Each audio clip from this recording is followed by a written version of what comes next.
Ramagundam police commissioner M Srinivas IPS Mancherial ప్రభుత్వం degree కళాశాలలో ఉన్న స్ట్రాంగ్ రూమ్ పరిశీలించారు. అనంతరం వారు మీడియాతో మాట్లాడారు.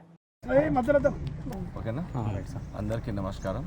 ఈరోజు పెద్దపల్లి పార్లమెంటరీ కాన్స్టిట్యుయెన్సీ సంబంధించి ఇక్కడ మంచిర్యాలలో ఈ యొక్క స్ట్రాంగ్ రూమ్స్, దాని తర్వాత కౌంటింగ్ సెంటర్స్, తర్వాత ఈ డిఆర్సీ సెంటర్స్ మొత్తము కలెక్టర్ గారు సంతోష్ గారితో పాటు మా డీసీపీ గారితో పాటు ఇక్కడికి రావడం జరిగింది. అరేంజ్మెంట్స్ ఎట్లా ఉన్నాయి, త్వరలోనే మాకు ఆల్రెడీ నామినేషన్ స్టార్ట్ అయిపోయాయి, మీకు తెలుసు. తర్వాత 25th వరకు నామినేషన్ జరుగుతూ ఉన్నాయి.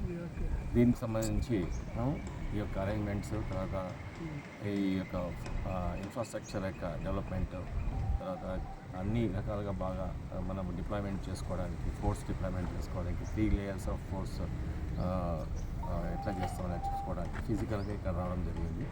అన్నీ చూసాము ఈ మంచిర్యాల సంబంధించి. తర్వాత దీంట్లో ఇక్కడ ఈ పక్కన డిఆర్సీ సెంటర్ కూడా ఎలా అరేంజ్మెంట్ చేయాలి, వెళ్ళేటప్పుడు మళ్ళీ అక్కడ నుంచి అన్ని పోలింగ్ ఎంత వచ్చిన తర్వాత ఎలా రిసీవ్ చేసుకొని మళ్ళీ స్ట్రాంగ్ రూమ్లో పెట్టి మళ్ళీ ఇక్కడ నుంచి మళ్ళీ అక్కడ కౌంటింగ్ సెంటర్కి ఎలా తీసుకెళ్ళాలి, ఇవన్నీ మనం ఆలోచన చేయడం జరిగింది. సో ఫార్ అంతా పక్కగా జరుగుతూ ఉంది. ఇంకా కొంత వర్క్స్ జరిగేది ఉంది, అవి త్వరలోనే కంప్లీట్ అయిపోతాయి. సో మంచిర్యాల వరకు అయితే టోటల్గా ప్లానింగ్ అంతా పక్కగా జరగడం జరిగింది. ఇంకా కొద్ది వర్క్స్ అయిపోతే మనకు కంప్లీట్ అయిపోతుంది. మనకు అబ్జర్వర్స్ కూడా రాబోతున్నారు. 25th మనకు ఇక్కడ పెద్దపల్లిలో మీటింగ్ కూడా ఉంది. వాళ్ళకి తగిన ఇన్ఫర్మేషన్, తర్వాత వాళ్ళకి అప్పుడు వాళ్ళు వచ్చే లోపల ఇవన్నీ అరేంజ్మెంట్స్ అన్నీ కంప్లీట్ చేసేస్తాం. సో నువ్వు కలెక్టర్ గారు మాట్లాడాలి.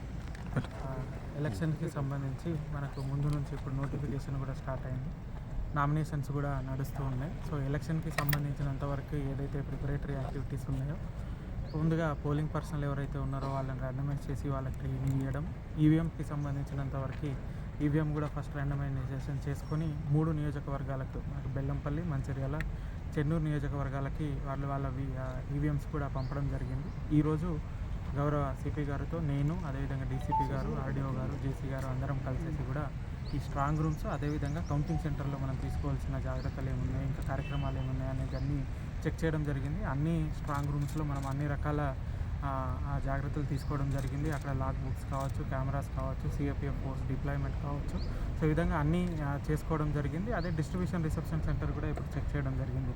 డిస్ట్రిబ్యూషన్ రిసెప్షన్ సెంటర్ యొక్క లేఅవుట్, ఆ డిస్ట్రిబ్యూషన్లో ఎన్ని బస్సులు పెడతామో, ఎంతమంది మ్యాన్ పవర్ ఉంటుంది, దానికి కావాల్సిన మెటీరియల్ అంతా చెక్ చేసుకోవడం జరిగింది. మళ్ళీ రిసెప్షన్కి వచ్చినాక ఎట్లా రిసెప్షన్ తీసుకుంటాము, ఈ విధంగా కూడా అన్ని రకాలుగా చెక్ చేయడం జరిగింది. అట్లనే కౌంటింగ్ సెంటర్ మనకు ఐజా ఇంజనీరింగ్ కాలేజ్లో ఉంది, ఆ కౌంటింగ్ సెంటర్ కూడా చెక్ చేయడం జరిగింది. సో మనం ఇంతకుముందు అసెంబ్లీలో వాడిన కౌంటింగ్ సెంటర్, అక్కడ అన్ని యాక్టివిటీస్ కూడా కంప్లీట్ చేసుకోవడం జరిగింది. మంచిర్యాల నియోజకవర్గం సరిగ్గా స్ట్రాంగ్ రూమ్ అరేంజ్మెంట్స్ జరుగుతున్నాయి, అది రేపు ఎల్లుండిలోపు కంప్లీట్ అయిపోతాయి. సో కౌంటింగ్ సెంటర్కి కావాల్సిన అన్ని కార్యక్రమాలు కూడా కంప్లీట్ అయిపోతాయి. సో ఈ విధంగా మనము మ్యాన్ పవర్కి సంబంధించింది కావచ్చు, ఈవీఎంకి సంబంధించిన కావచ్చు, మిగతా ఇప్పుడు FST teams, SST teams, VST teams, expenditure monitoring, model code, ఇవి మనకి ఎన్సీఎంసీ కమిటీ కూడా నడుస్తూ ఉంది. అట్లానే డిస్ట్రిక్ట్ లెవెల్లో డిస్ట్రిక్ట్ గ్రీవెన్స్ కమిటీ, ఇవన్నీ కూడా నడుస్తున్నాయి. సో మనకి free and fair election, peaceful ఎలక్షన్కి జరగడానికి కావాల్సిన యాక్టివిటీస్ ఏదైతే ఉన్నాయో, ప్రిపరేటరీ యాక్టివిటీస్ ఏదైతే ఉన్నాయో, మంచిర్యాల జిల్లాకి సంబంధించిన వరకు అన్ని రకాలుగా ప్లాన్ చేసుకోవడం జరిగింది, అన్ని రకాలుగా ఎగ్జిక్యూట్ చేయడం జరిగింది.